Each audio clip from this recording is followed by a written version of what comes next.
The FBI's raid on Georgia's election records is a test run for interfering in the 2026 midterms, but I have an idea for how Congress can protect our elections. I'm Dan Tully. I've practiced national security law as a military lawyer, and this week's flex of federal law enforcement against the states is a grave warning sign that Congress needs to act before November's elections. See, in our democracy, state and local governments administer their own elections, including the elections in which we select the president.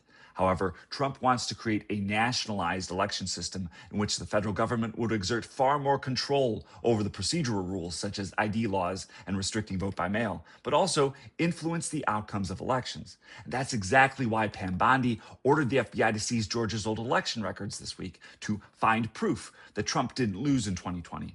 However, the profound danger here is that this raid was a proof of concept mission that demonstrated federal agents are able to seize ballots from county election offices. This sets an important precedent, as now Pam Bondi is better prepared to order a seizure of ballots, say, on election night or the day after, with the justification that only the federal government can be trusted to perform the counting. So, how do we protect elections from the federal government?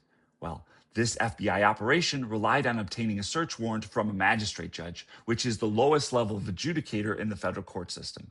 Congress should amend the Federal Magistrates Act to restrict the authority to issue a warrant for search of state or local election offices.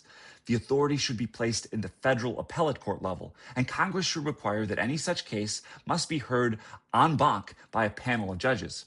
These precautions keep the warrant review in the judiciary, but place it at an appropriate level of scrutiny, conducted by more thoroughly vetted jurists, reflecting the gravity of such a warrant.